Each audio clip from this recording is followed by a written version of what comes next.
I'm sure this is going to be a very, very interesting panel. We have speakers from EU, US, China, and Japan.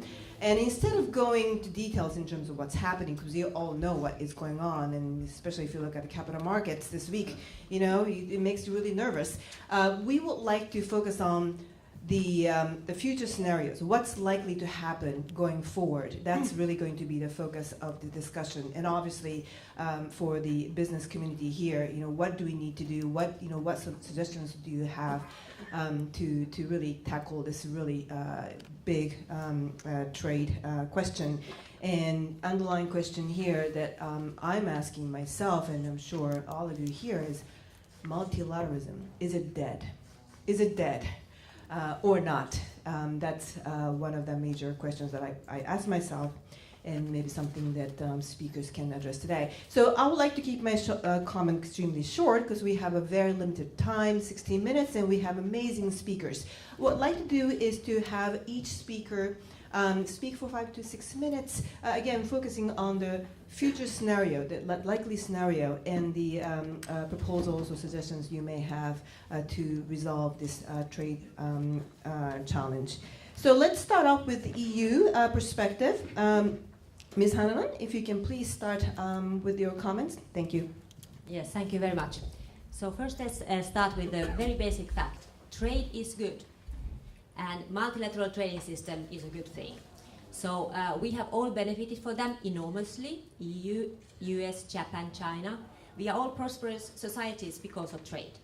And protectionism has never worked in the past, so there is absolutely no reason to think why it should work this time. So I think this is the basic scenario. So I mean, we have to defend the system, we have to defend the free, global, multilateral, rules-based trading system.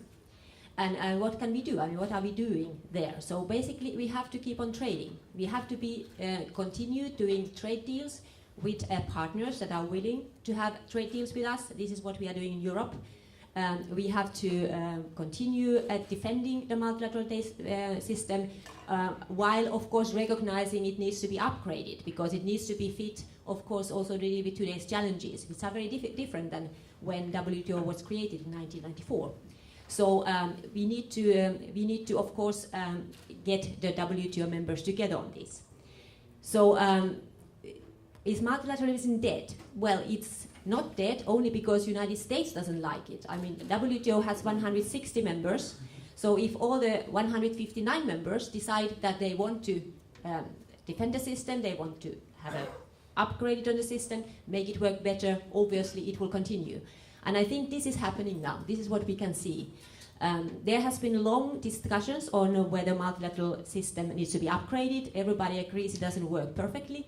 But now because there is this crisis, there is much more momentum also. We can see that also in discussions in Geneva, that there is more and more countries that actually are willing to do steps. Of course, we need to see in practice what's going on.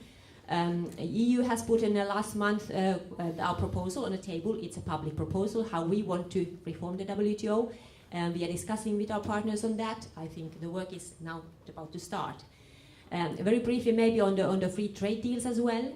We had a very, EU had a very active free trade agenda even before this crisis. And I must say this crisis haven't really affected that at all. So we are continuing with this very ambitious agenda. You all will know that with Japan we have concluded the largest and biggest free trade agreement in history, which will enter into force next year. Our Canada agreement has been there for 1 year. We have concluded with Singapore, with Mexico, with Vietnam. We are going to enter those into force. We have started this year negotiating with Australia, New Zealand. We are actively negotiating with Mercosur bloc, Indonesia, and also some other Asian countries, and many of our partners in southern Mediterranean area. So we are certainly pushing ahead. We believe in free trade, and we think this is the future. We have to continue doing this, because I think history has told us, and I think we have all the good reasons to believe that this is the route that will benefit all of us as it has done in the past. Thank you. Thank you. Thank you. Professor Kennedy, please. Let me say trade is good. I agree with my European Union partner. And perhaps nothing has done more to lift economically and socially the world than trade, and we need to continue to advance it. but we are in a battle between two cities, Washington and Beijing, and I harken back to the book by Charles Dickens, A Tale of Two Cities. It's the best of times and the worst of times. It's a time of wisdom, a time of foolishness. Which of those two is it? Are we on a path towards foolishness, which would be, is this all just Trump trying to advance protectionist measures to appeal to his base? Or are we in a time of wisdom where Trump is conveniently providing the bad cop, that we have a couple other nations here that could provide the good cop to get us to a higher level of free trade with more protections for not being forced to transfer technology or subsidies or keeping all your data within one country or those types of forms of protection. I don't think we know what the answer to that is. If you look at all of the different hysterics that's gone on in the last several months with trade issues, not just with China, but with Mexico, Canada, Europe, and Japan, you could say that he's just having a whole series of things to appeal to his base. But that also could be towards that bad cop role that I spoke of. You saw in May there was perhaps going to be an agreement that if China just bought more, that we would stop this trade war. That would seem to me not to get any reform and show that he was just doing it to appeal to his base. But we've backed away from that path.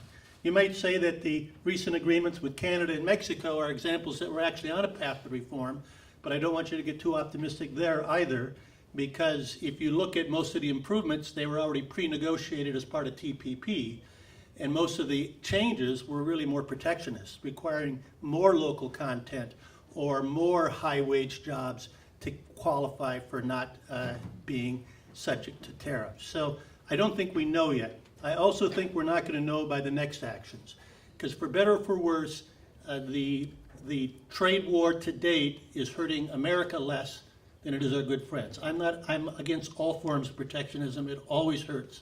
But given the trade balance and given our economy hot, and you've already seen China having to do monetary easing to try to ease off it, I think that China is in a tougher, challenging spot than America.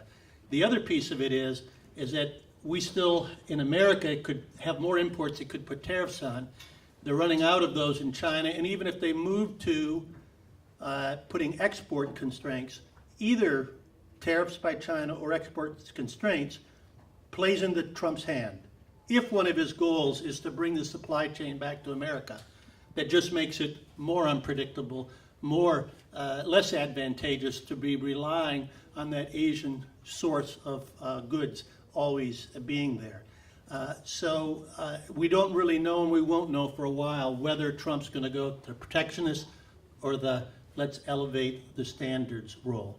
I think there's a lot of good things that give us hope.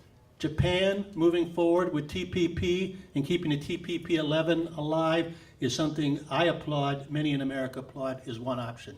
Europe, not just Europe, but Europe and Japan and many other groups are talking about what could reform in World Trade Organization look like. Those conversations, some of which include America, some of which don't, are bubbling up conversations that could be latched onto as part of that solution. But the challenge we have is really twofold. Number one is face, a concept we don't understand in America, but we've put China in a very difficult position to come to the table. The idea nobody likes to be forced to negotiate with a gun to your head. How do we get to that exit ramp off of this conflict?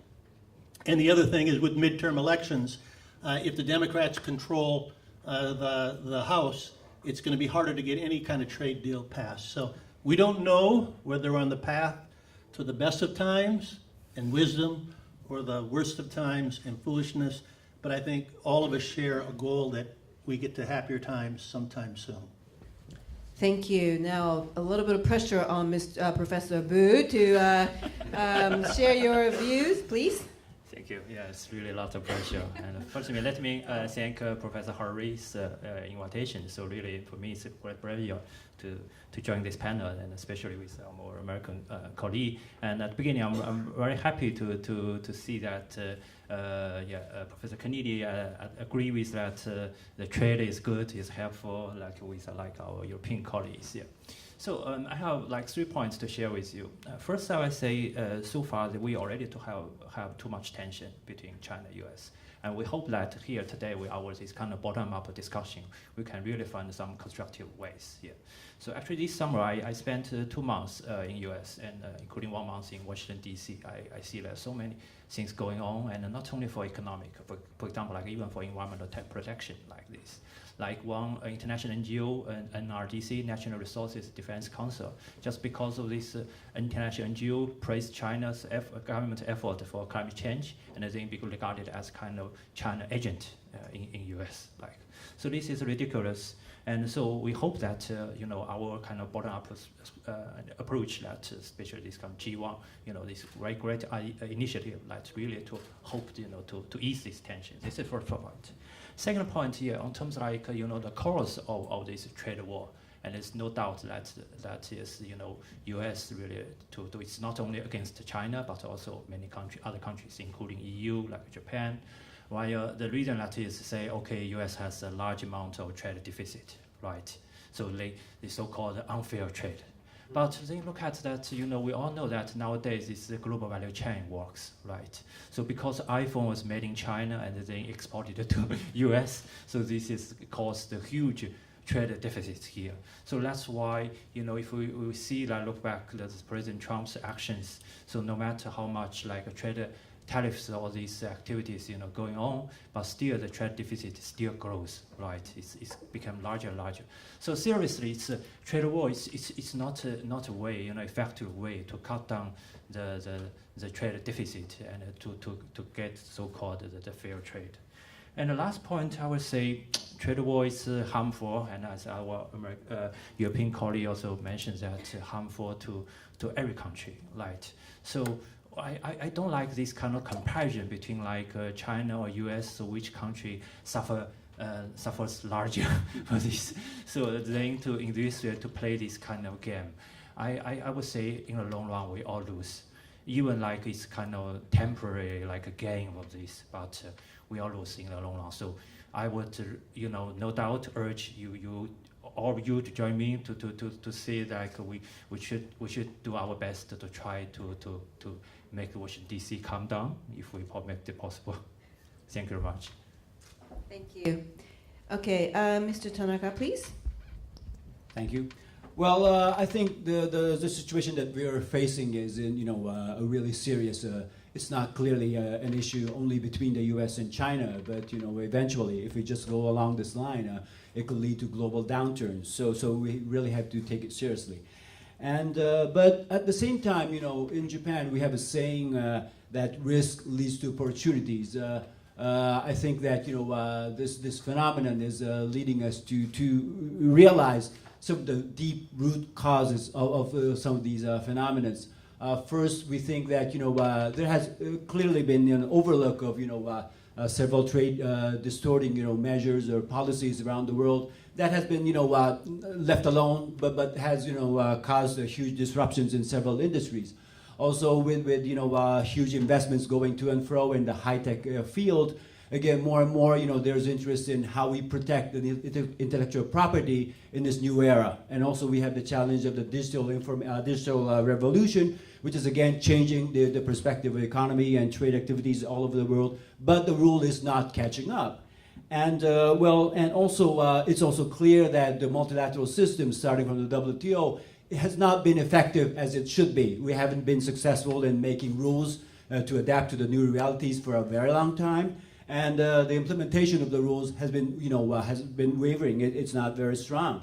And also, more seriously, the support for free trade is waning in several economies. Mr. Trump's policies is not just Mr. Trump's policy as an individual. We see a more fundamental changes in the way the free trade or globalization movements are seen by the people, and we have to really address these root causes. And otherwise, I don't think we'll see any changes. So what should we do? Clearly, this seeding sort of symbolizes. We have the U.S. China. They may be fighting each other, but we can't just go on like this.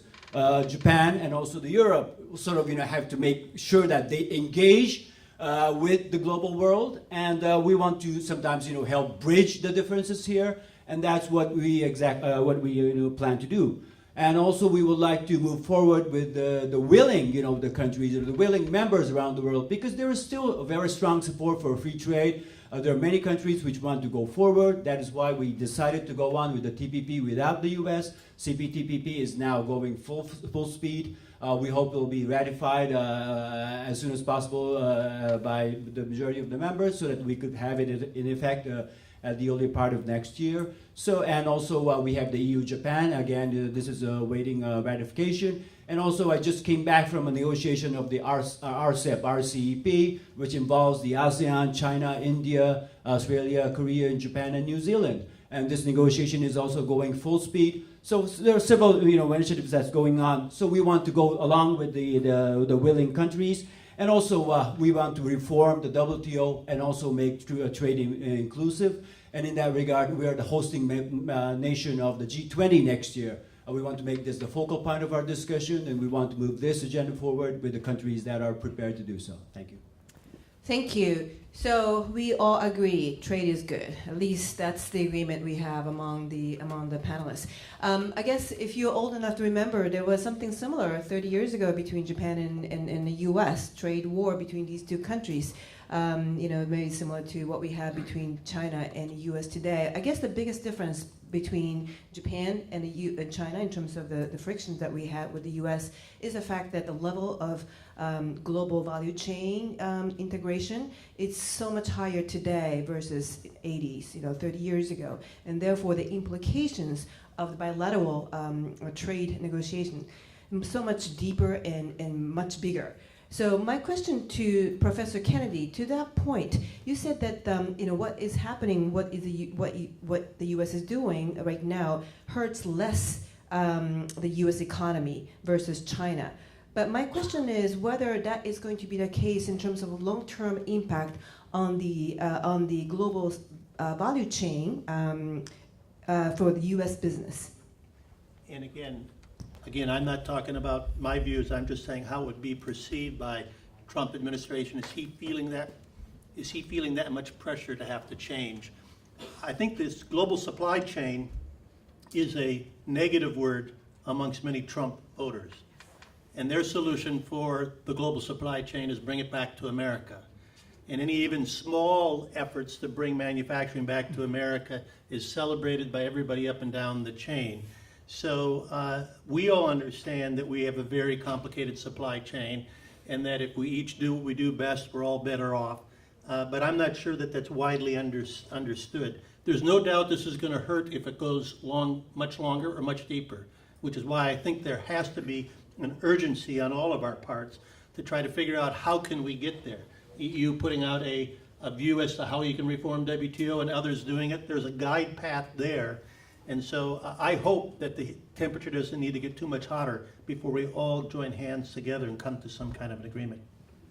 The WTO reform proposal, maybe if you don't mind, Ms. Hananon, if you can just give us a few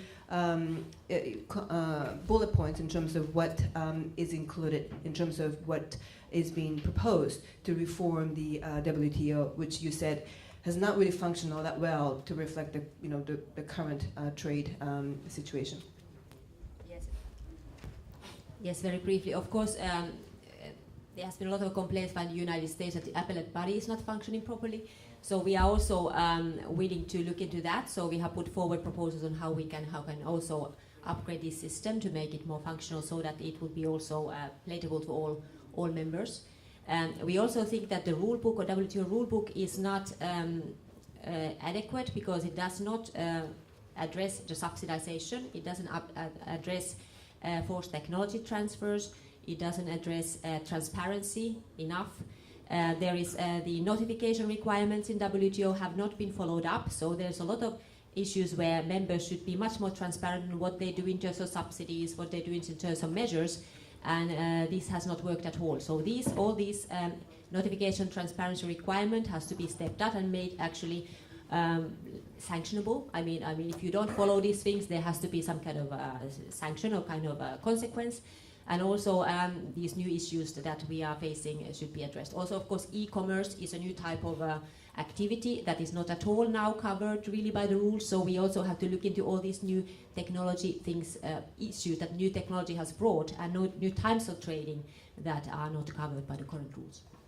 Essentially, really, the current WTO system is not really well suited to address the digital economy challenges. I think that's what the new proposal is trying to address. That's actually a really interesting point, which I would like to ask about to Professor Bu, because one of the hottest issues for China, or between China and the U.S. and China with Japan and many other countries, is this intellectual property issue, especially when it comes to digital economy. There's so much that we don't know.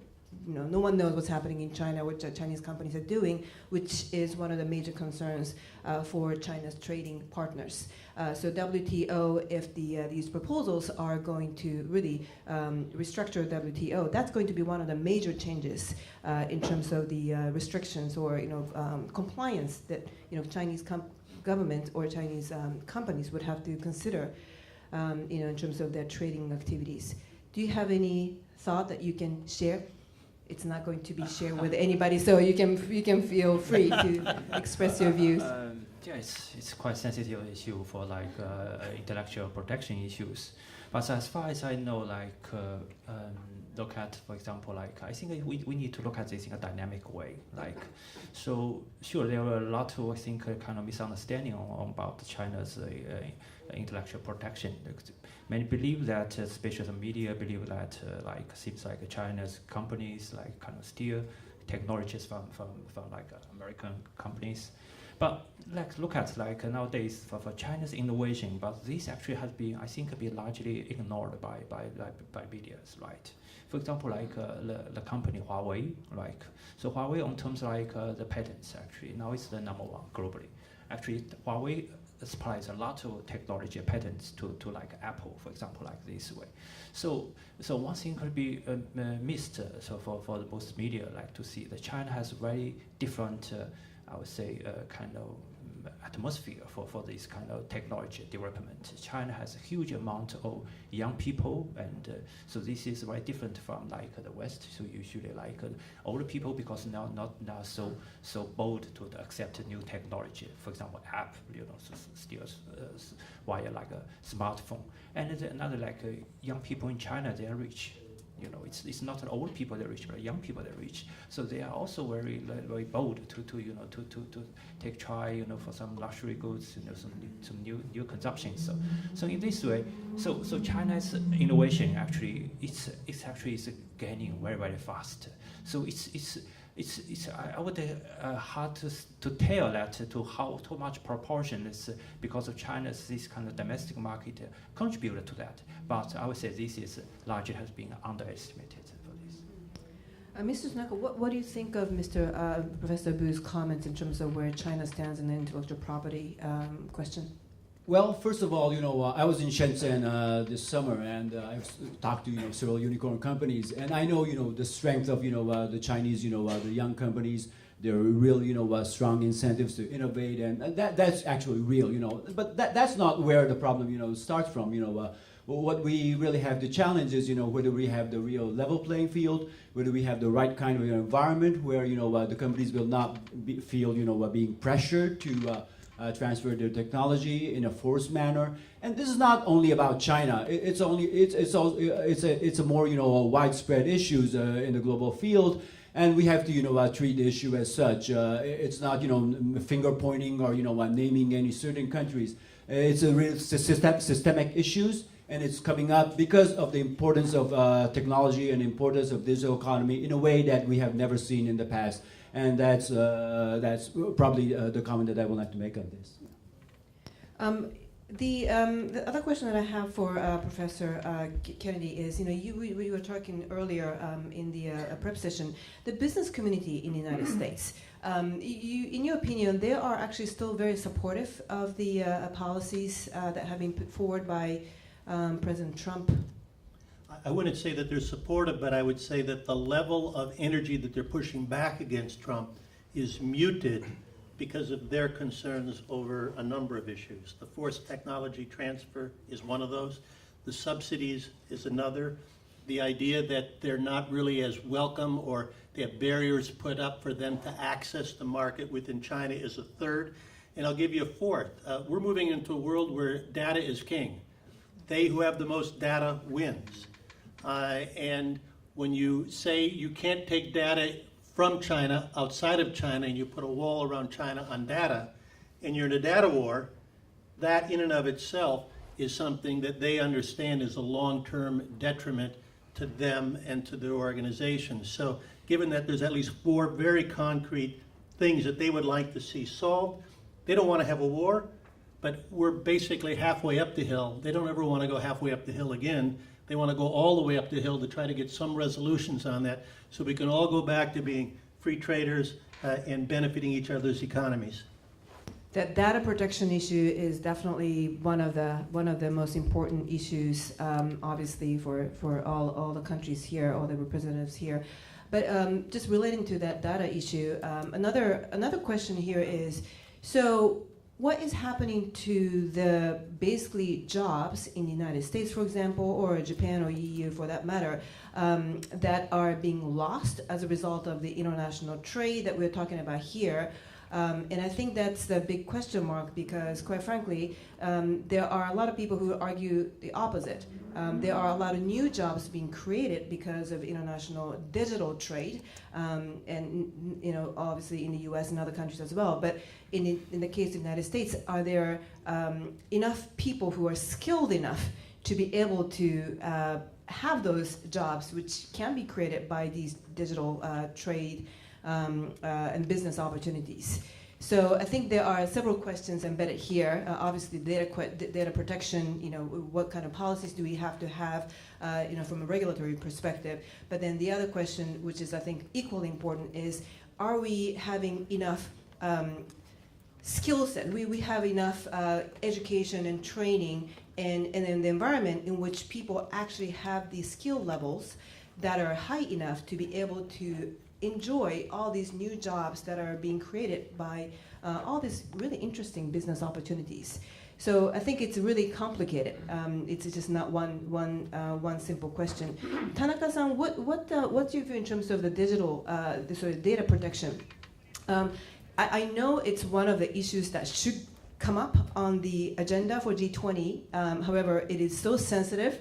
I don't know what form it would take for them to put data on the G20 issue, G20 agenda. So maybe you use different expressions to talk about the same issue. So maybe you can share. Again, it's not going to go anywhere within this room. If you can share your thought in terms of what Japan is thinking in terms of having this digital issue as one of the potential agenda items for G20. Thank you. Well, it's clear that this digital trade, including the how we deal with the data things, is one of the most hottest issue surrounding us. At this moment, for example, in the trilateral setting, meaning U.S., Japan, and EU, Japan has proposed to have this, trilateral trade ministers meeting end of last year, and we've just now held the 4th meeting of its kind.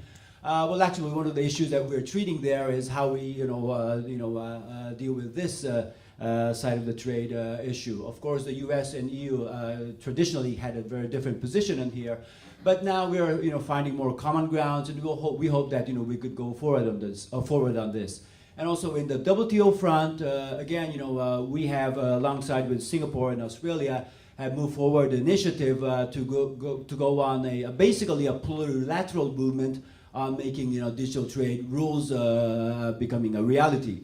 And here again, how we treat the data is again an issue that we hope we can address in this context. And also more directly, with the EU, EU has the GDPR, and we also have our data protection, the personal data protection, and we have now agreements to have a more equal footing and free exchange of data among us.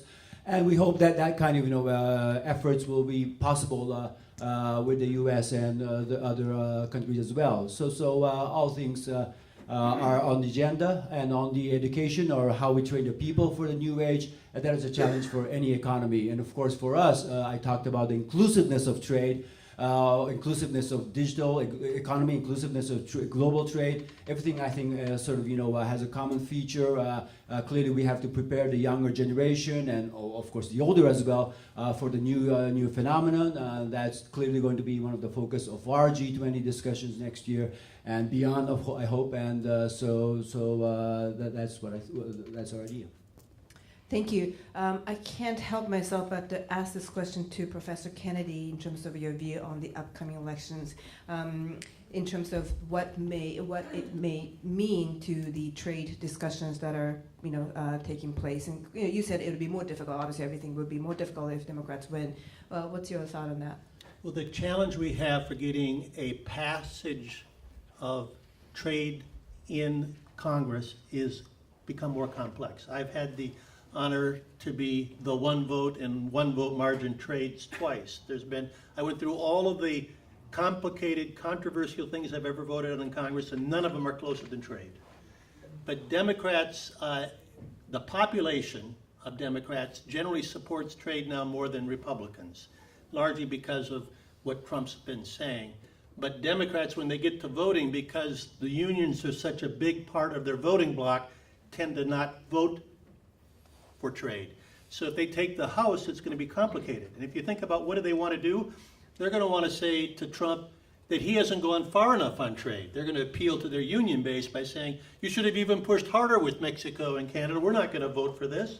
So that's going to make it harder. And the Republicans, many of the current incumbent Republicans, I think, are still pro-trade, but they have to trust that Trump isn't going to cut the legs out from beneath them right before the vote and switch on them. Because they don't want to face the wrath of their voters. So I see a lot of complications ahead for America to be able to pass trade legislation, which means that even though we've reached an agreement with Canada and Mexico, getting it passed is still going to be a question.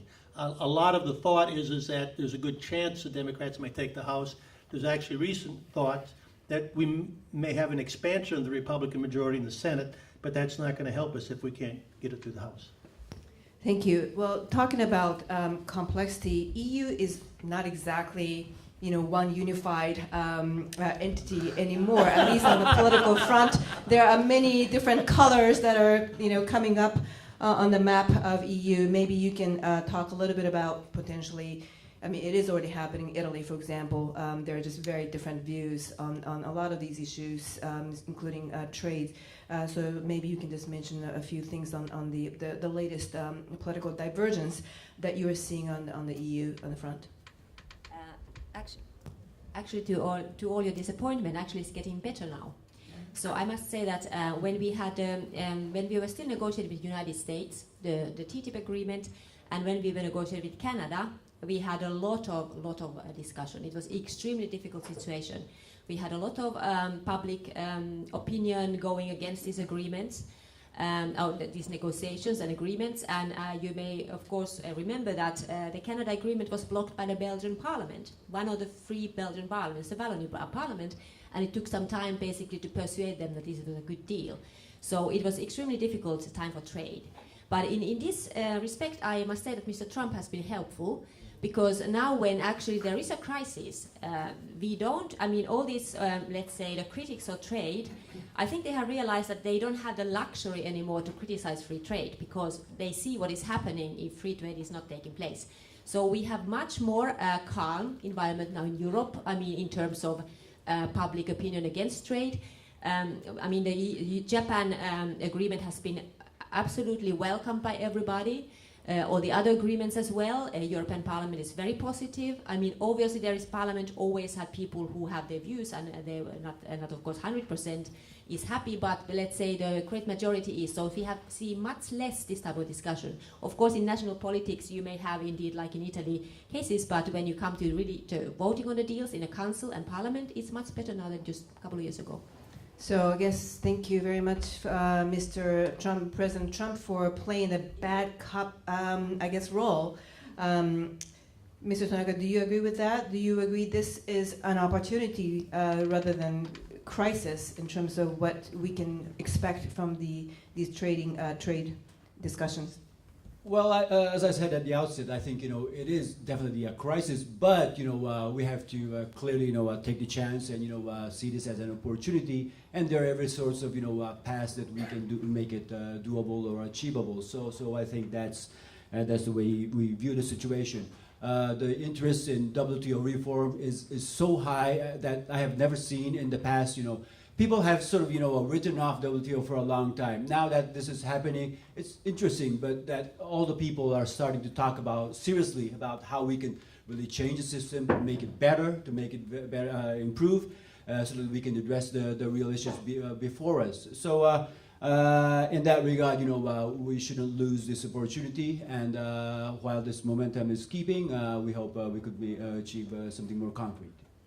That's a very upbeat comment. We can be hopeful in terms of what we may see on these trade discussions. I'd like to have as much time as possible for questions, because I'm sure a lot of you have burning questions you'd like to ask. So may I take a few questions to begin with? Let me just start off here. Mr. Fukushima. Thank you. I'm Glenn Fukushima. I used to work at USTR from 1985 to 1990 on U.S.-Japan and U.S.-China trade negotiations. I have a question for Professor Wu. In Washington, I'm getting a lot of inquiries from the Chinese embassy and also Chinese journalists asking about the U.S.-Japan trade negotiations in the 80s, because the Chinese officials want to learn the lessons from Japan on how to deal with the United States. My impression is that in China there's actually a lot of satisfaction with the Trump administration, because the U.S. is withdrawn from TPP. The U.S. is having trade wars not only with China but with other allies. And in the long run, my impression is the Chinese are actually quite pleased, and they think they can wait out the Trump administration, whether it's another 2 years or another 6 years. They have a long-term strategy, whereas they think the U.S. is on a 2-year election cycle. So my sense is people in China actually are quite calm and quite rational and are quite pleased with what Trump is doing. What is your reaction? Actually, okay, go ahead. Okay. I would like to tell you I'm very unhappy because recently I lost a lot from stock market. I'm sure many of you maybe suffer the same like me. Yeah. So I actually just talked with my American colleagues. I think he also kind of what you just mentioned that also different. I think. Yeah. So because he believes that President Trump will no doubt will be enter the second term. So this will be not short long. Okay. Professor Kennedy, do you have any comments on that as well? I would say that's a very dangerous view for the Chinese to have, because if you think of Japan, we actually were satisfied by just having Japan build more factories in America. A lot of the 4 issues I just laid out were not issues. It was just purely a trade balance issue. Now, I think there'd actually be nervousness if the Chinese started building factories in America, what the Japanese did. And so what you're finding right now is this is an issue Trump can take into the second term.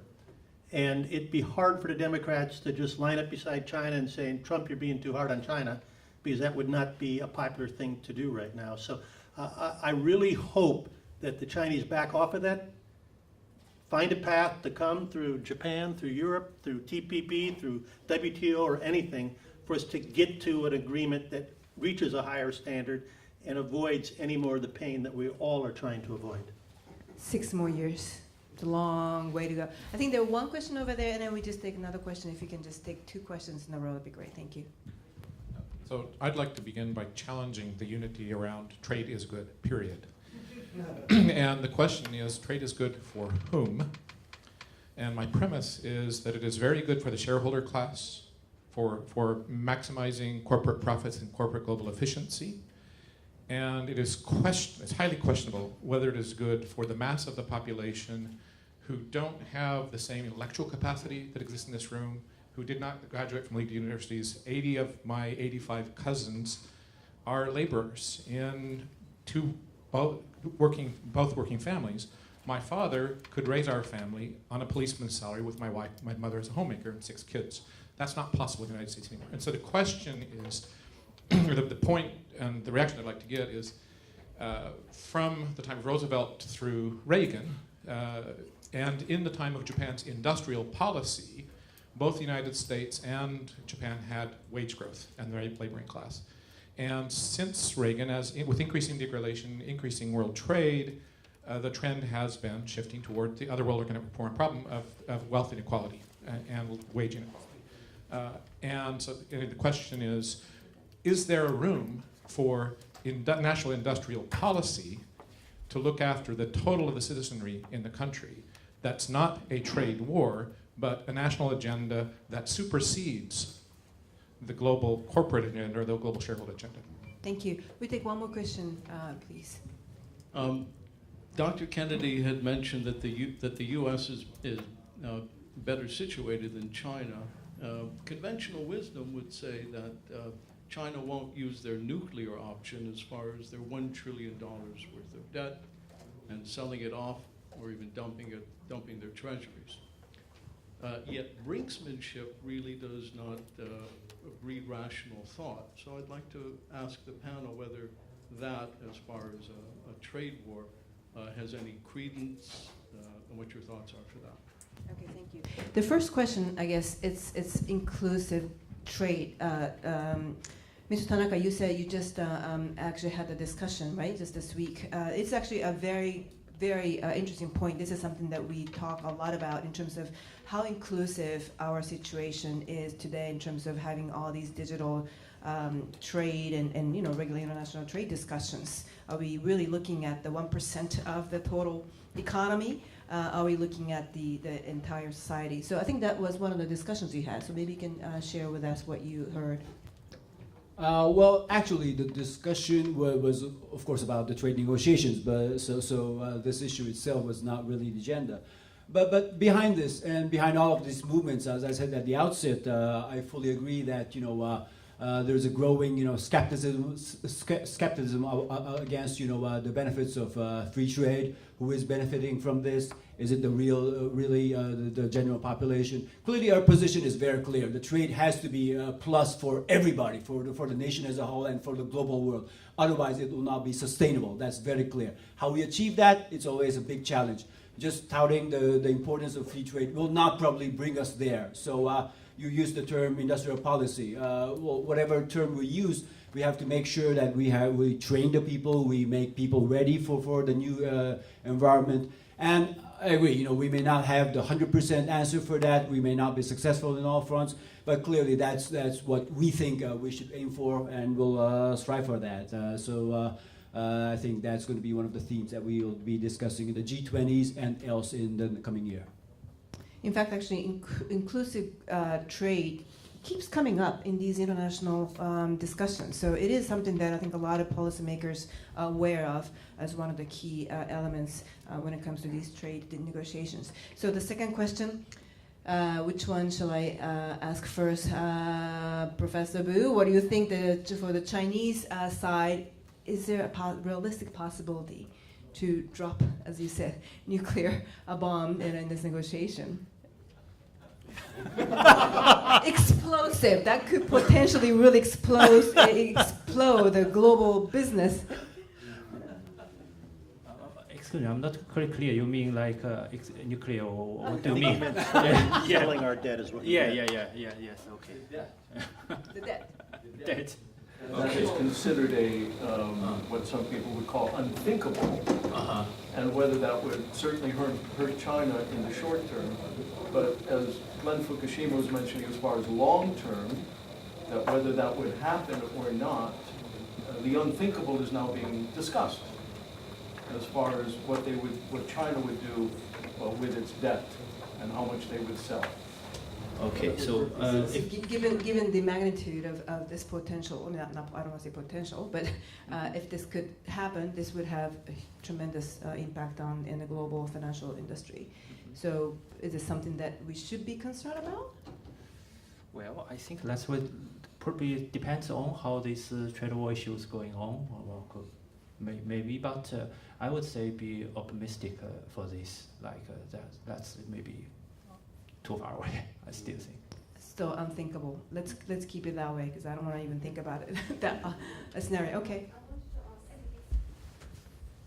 Sorry, was your question earlier whether the nuclear option is to sell treasuries, or was your option that they dump their own debt? The question wasn't clear to me.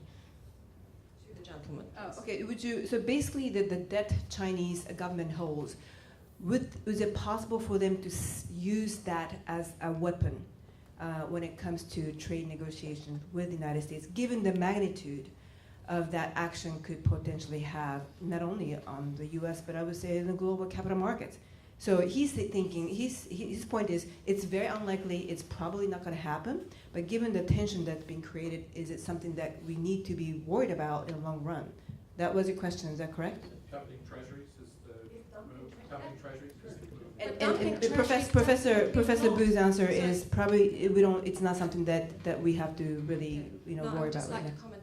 Why would China dump treasuries? Because by selling treasuries, you're strengthening the renminbi, because you're selling dollars and then you're strengthening the renminbi, and this is at a time, so it doesn't make any sense whatsoever. If anything, they'd buy more treasuries. So that's exactly why it has not been a realistic option. But I think the question is, because of this tension, is it something that could be potentially one of the options that China would consider? And the answer at this point is most likely no. Any other questions do you have? Oh, here, the audience.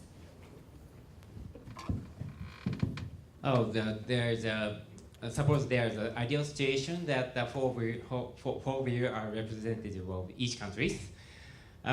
Can you prevent the global trade war, or can you come up with a new system or architecture to prevent the global trade war? Thank you. And take one more question if you don't mind sharing your question over here. Say. Okay, thank you very much. So Mr. Abe is going to visit China 25th this month. I'd like to ask Dr. Kennedy, what do you think about Mr. Abe visiting China when you are increasingly criticizing China?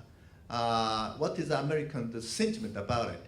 Recently, I read the newspaper, the Wall Street Journal, that they said that Japan and China will make a team up to protest Mr. Trump for free trade. That is the sentiment of the American people criticizing Japan to visit China, or you don't think about it? Let's start with that question, and then we go to the second question. So, Professor Kennedy, maybe you can ask that question. I would say we think very high things about Abe-san. And most of us are mystified why Trump ever went after Europe and Japan and Mexico and Canada, when if we are going to get a change, we're all generally for it. We need to be pushing for it. So I think that those of us that are free traders in America are just very pleased that Abe-san brought Japan into the TPP negotiations. We think that Trump really cut the legs out from him by pulling out. That was very unwise and inappropriate for a good ally like Japan. So I personally view that our new special relationship is Japan. And we need to be, I guess the Chinese would call it between the lip and the cup, no distance between the two of us. Tanaka-san, do you share that view as well in terms of U.S.-Japan closeness against, I guess, the whole trade issue with China?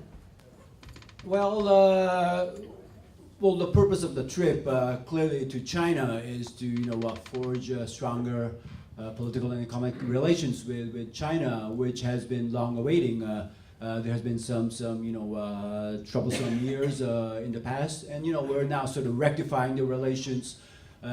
China has their reasons for doing so. Japan clearly has a reason for doing so, and that's what's going to be happening. What this means, or how this will be perceived in the U.S., of course, it's not a question for us to answer or comment. But clearly, the principles that we share will not change. It will just be there. As I said at the outset, our cooperation in the trilateral form or otherwise is very firm. We'll abide by the principles of free trade and the basic things that we share so strongly. So that's our position, our situation. And then the second question, basically, you know, what do we need to do in terms of preventing this potential trade war? Maybe, would you like to start with the EU, please, Mr. Hara? Yes, I don't know if we can actually prevent it. So, I mean, I think it really depends what Mr. Trump has in mind. So we don't know exactly yet what he has in mind. I mean, my colleague here was giving the certain scenarios. Is it only playing for the domestic public? Does he really want to try to get to higher level of rules? And now it seems that he's bullying partners to get into trade deals. So he can show that he made trade deals. But it really depends. I mean, on the European side as well, of course, we also are now having discussions what if we can do something with the United States, but we are not going to do whatever. I mean, there's a limit. So, I mean, we are not allowing ourselves to be bullied in whatever deal just to, let's say, please Mr. Trump. So I think it depends very much. So, I mean, we may be able to prevent it or we may not, but this remains to be seen. Doesn't sound very optimistic in terms of, you know, our future scenario. Professor Kennedy, what do you think? What's your view in terms of what needs to happen to prevent it, or is it too late, basically? Well, I mean, I think a trade war is underway. A trade war is underway, and Trump is very unpredictable. You know, even if we all said we're going to join arms together, we're going to get in a room, we're going to come up with something that all of our governments could agree with, he could switch at the last minute. So it's going to take a degree of finesse and agility and commitment amongst those of us that believe in free trade that is perhaps above and beyond what we've seen. So it's a very slippery slope we're on, very scary time. If you're not scared, you should be, just because of all the different variables and the difficulty to get from where we are to where we need to get to. But that difficulty cannot prevent us from trying to go down that road and achieve that aim. Thank you, Professor Wu. Okay, now you see how difficult for China to face.